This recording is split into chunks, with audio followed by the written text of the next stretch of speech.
दोस्तों, Indian railway freight movement में 2018 का इंडिपेंडेंस डे एक हिस्टोरिकल रोल प्ले करता है। इस दिन 3,360 किलोमीटर लंबे डेडिकेटेड फ्रेट कॉरिडोर यानी डीएफसी के पहले स्ट्रेच का इनॉग्रेशन हुआ था। Inaugural train Ateli in Haryana to Phulera in Rajasthan के बीच नाव ऑपरेशन 190 किलोमीटर लंबे स्ट्रेच पर चली थी, जो 1504 किलोमीटर लंबे वेस्टर्न डेडिकेटेड फ्रेट कॉरिडोर यानी WDFC का हिस्सा है। दोस्तों, कलेक्टिवली DFC's प्रोजेक्ट 1947 के बाद से इंडियन रेलवेज का लॉन्गेस्ट प्रोजेक्ट है। वहीं दूसरी ओर एक ईस्टर्न डेडिकेटेड फ्रेट कॉरिडोर और EDFC भी बनाया जाना है, जो 1856 किलोमीटर लंबा होने वाला है। दोस्तों, इन डेडिकेटेड फ्रेट कॉरिडोर बनाने की कहानी 2006 में शुरू होती है, जब गवर्नमेंट को लगता है कि रेलवे कंजेस्टेड होने लगी हैं और फ्यूचर में पैसेंजर्स तो बढ़ेंगे ही, साथ ही साथ फ्रेट और कार्गो नीड भी बढ़ेगी। इन कॉरिडोर से इंडिया के कई अनटच्ड रीजन्स में एम्प्लॉयमेंट, इकोनॉमिक डेवलपमेंट और प्रॉस्पेरिटी आना संभव हो सकेगा। इसके चलते गवर्नमेंट पिछले करीब 15 सालों से एक गोल्डन क्वाड्रिलेटरल बनाने की तैयारी कर रही है, जो देश के 4 मेजर शहरों को क्वाड्रिलेटरली और डायगनली कनेक्ट करेंगे। इस क्वाड्रिलेटरल की कुल लंबाई करीब 10,000 किलोमीटर होगी। इन 4 शहरों में दिल्ली, मुंबई, चेन्नई और होवरा शामिल हैं। ये ईस्ट, वेस्ट, नॉर्थ और साउथ रीजन में ओवरऑल डेवलपमेंट और कनेक्टिविटी स्ट्रॉन्ग करने के लिए क्रूशल है। आज दोस्तों हम इन्हीं डेडिकेटेड फ्रेट कॉरिडोर्स को डिस्कस करेंगे। करेंटली 2 फ्रेट कॉरिडोर्स यानी WDFC और EDFC अंडर कंस्ट्रक्शन है, पर इसके अलावा 4 और कॉरिडोर्स हैं जिनकी फंडिंग को 2018 में अप्रूवल मिल चुका है। हम सबसे पहले इस कॉरिडोर के आइडिया का इंसेप्शन समझते हैं और देखते हैं कि क्यों फ्रेट मूवमेंट के लिए एक डेडिकेटेड पाथवे की ज़रूरत पड़ी और इसका इंडियन इकोनॉमी पर क्या असर होने वाला है।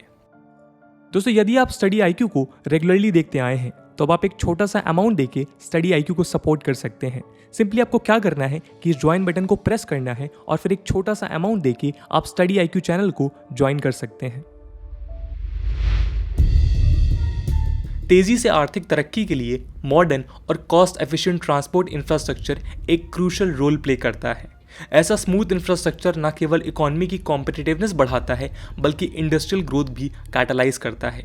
इंडिया के कॉन्टेक्स्ट में रेलवे नेशनल लाइफलाइन कहलाता है, जो ट्रांसपोर्टेशन को सीमलेस बनाने का काम हमेशा से करती आई है। रेलवे की शुरुआत ब्रिटिश राज में हुई थी और इसके पीछे कई डिबेट्स हैं कि कैसे कॉलोनियल पावर ने इंडिया को रेलवेज के जरिए लूटा था, कैसे ब्रिटिश राज ने रेलवेज को इंडिया के फेवर में प्रमोट जरूर किया, पर उनके इंटेंशन हमेशा से ही इंडिया के रिसोर्सेज को दूर दराज इलाकों से सी पोर्ट्स तक कैरी करने के थे। ये तो प्री इंडिपेंडेंस एरा की बात है, पर पोस्ट इंडिपेंडेंस रेलवे ने नेशन बिल्डिंग में बेहद इंपॉर्टेंट रोल प्ले किया है।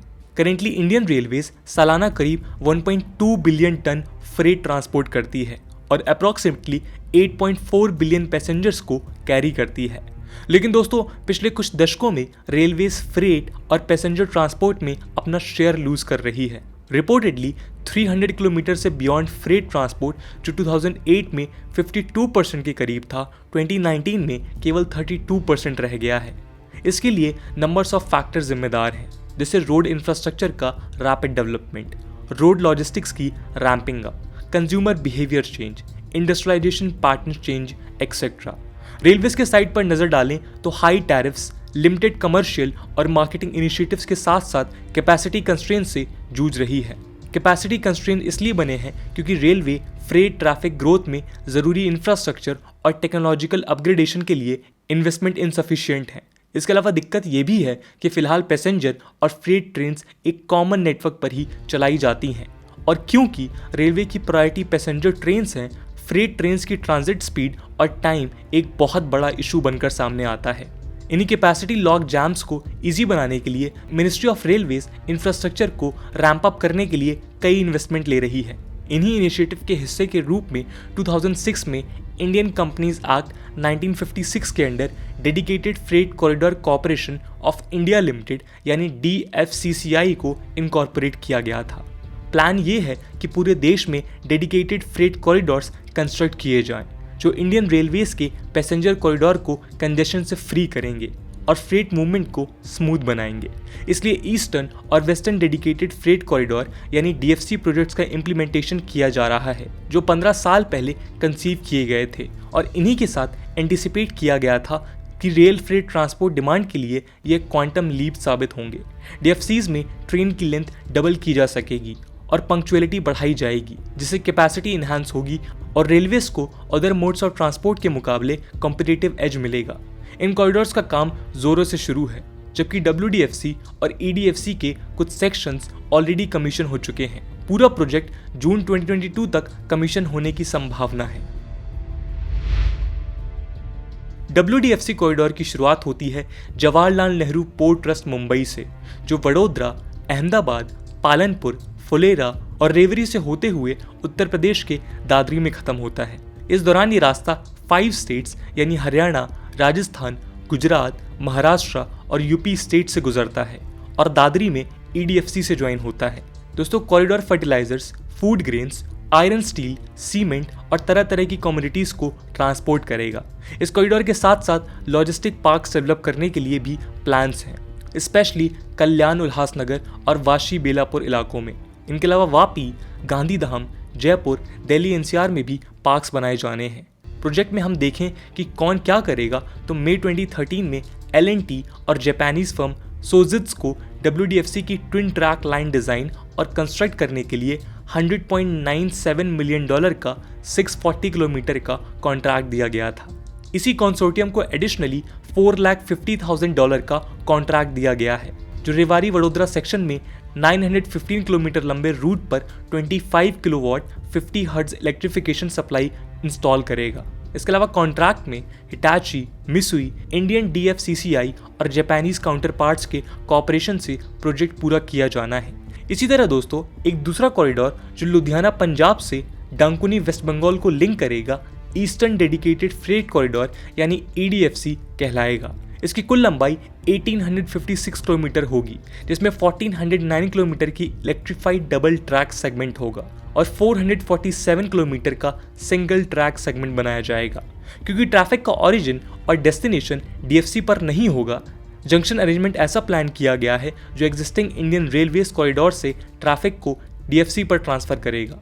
दोस्तों, जो स्टेशंस होंगे वो केवल कॉरिडोर के लिए होंगे, इसमें पैसेंजर ट्रेन्स नहीं चलेंगी। EDFC में डांकुनी, अंदाल, गोमोह, सोननगर, गंज ख्वाजा, मुगल सराई, जियोनाथपुर, चिकोई, प्रेमपुर, भावपुर, टुंडला, दाऊद खान, खुजरा, Kalanaur, Rajpura, Sirhind and Dhandari Kalan main station होंगे। ये कॉरिडोर 6 स्टेट से ट्रांसफर्स करते हुए कई ट्रैफिक स्ट्रीम्स को कार्टर करेगा, जैसे ईस्टर्न कोल्ड फील्ड से यूपी, दिल्ली, हरियाणा, पंजाब और राजस्थान के कुछ हिस्सों में पावर प्लांट्स के लिए cold, finished steel, food, cement और राजस्थान से लाइमस्टोन को ईस्टर्न कंट्री में डिस्ट्रीब्यूट करेगा। दोस्तों, कोई भी लंबे प्रोजेक्ट को सेक्शंस या फेज में तोड़ा जाता है।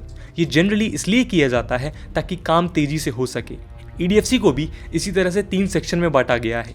EDFC 1343 किलोमीटर लंबी डबल ट्रैक लाइन है, जो खुर्जा से कानपुर के बीच में बनाई जाएगी। इसके बाद EDFC 2 393 किलोमीटर लंबी लाइन है, जो कानपुर से मुगल सराई तक होगी और लास्ट सेक्शन यानी EDFC 3 में बाकी काम शामिल होना एक्सपेक्टेड है। हालांकि इन्हें फर्दर ब्रेक भी किया जा सकता है। ये प्रोजेक्ट कई डेंसली पॉपुलेटेड टाउन से होकर निकलने वाले हैं। दोस्तों, इन दोनों कॉरिडोर्स के अलॉन्ग साइड एक्सप्रेसवेज और हाईवेज का नेटवर्क भी तैयार हो रहा है। WDFC के अलॉन्ग साइड जबकि दिल्ली मुंबई एक्सप्रेसवे बनाया जा रहा है, EDFC के अलॉन्ग साइड भी ऐसा ही एक हाईवे बनाया जाना है। दोस्तों, करेंटली 2 कॉरिडोर्स इंप्लीमेंटेशन में हैं और बाकी 4 अप्रूव्ड हैं। इन कॉरिडोर्स के अलावा खड़गपुर, विजयवाड़ा इतारसी, भूसावल डांकुनी एंड राजखरसवम अंडाल सेक्शंस की फीजिबल स्टडीज 2021 में कंडक्ट होने वाली हैं। इन वास्ट प्रोजेक्ट को फंड कौन करेगा, ऐसा सवाल मन में उठना जरूरी है और इन प्रोजेक्ट के फाइनेंसेस का ट्रैक होना भी जरूरी है।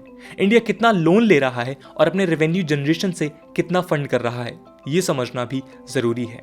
दोस्तों, फिलहाल ईस्टर्न और वेस्टर्न DFCs का एस्टिमेटेड इन्वेस्टमेंट $12 बिलियन है, जिसमें से $10.86 बिलियन कंस्ट्रक्शन कॉस्ट है और रिमेनिंग लैंड प्रोक्योरमेंट का खर्चा है। इस प्रोजेक्ट के लिए फंडिंग बायलेटरल और मल्टीलेटरल एजेंसीज से डेब्ट के कॉम्बिनेशन, मिनिस्ट्री ऑफ रेलवेज की इक्विटी और पीपीपी अरेंजमेंट से मिलने वाला फंड प्रोवाइड करेगा।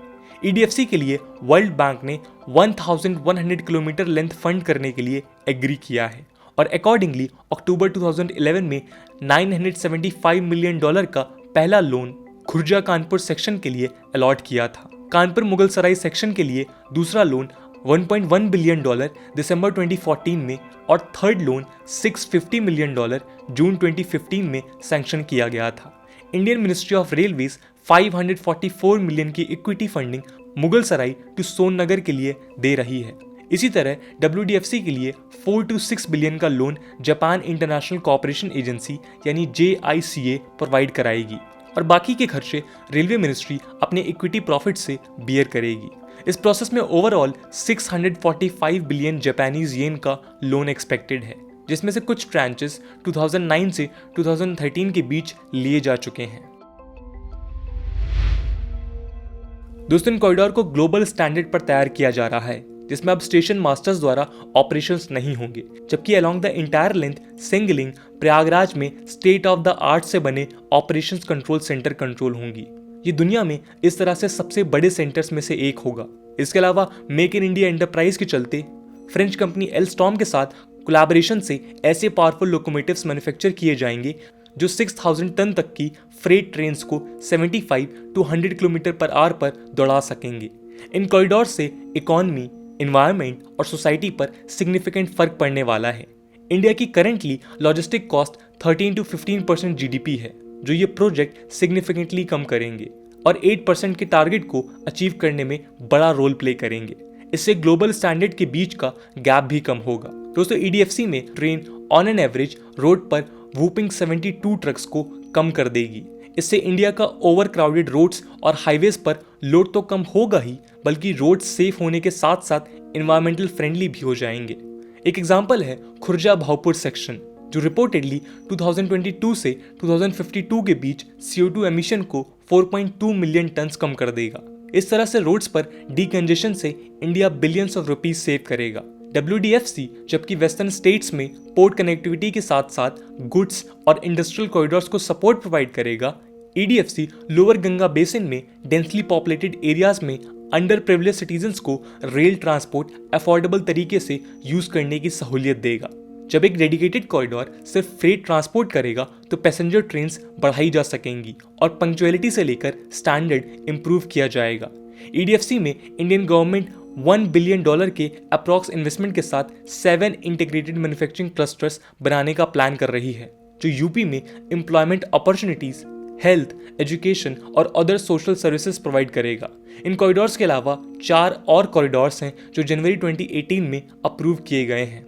ये हैं east west dedicated freight corridor, जिसकी लेंथ 2000 किलोमीटर है from Kolkata to Mumbai. North south dedicated freight corridor, जिसकी लेंथ 2173 किलोमीटर है from Delhi to Chennai. East coast dedicated freight corridor, जिसकी लेंथ है 1100 kilometre from Kharagpur to Vijayawada. South west dedicated freight corridor, जिसकी length है 890 kilometre from Chennai to Goa. ये सभी golden quadrilateral project का हिस्सा हैं। तो दोस्तों, ये थी कहानी इंडिया में बनने वाले डेडिकेटेड फ्रेट कॉरिडोर्स की, और हम आशा करते हैं कि इनके बनने के बाद फ्रेट लोड को सेपरेटली कैरी किया जा सकेगा, जिससे पैसेंजर ट्रेन में पंक्चुअलिटी लाई जा सकेगी और डिले को कम से कम किया जा सकेगा। दोस्तों, आज की वीडियो के लिए इतना ही। आई होप आपको वीडियो पसंद आई होगी, और अगर पसंद आई है तो अपने दोस्तों के साथ शेयर करना मत भूलिएगा। हम मिलते हैं अगले वीडियो में, तब तक के लिए जय हिंद, जय भारत।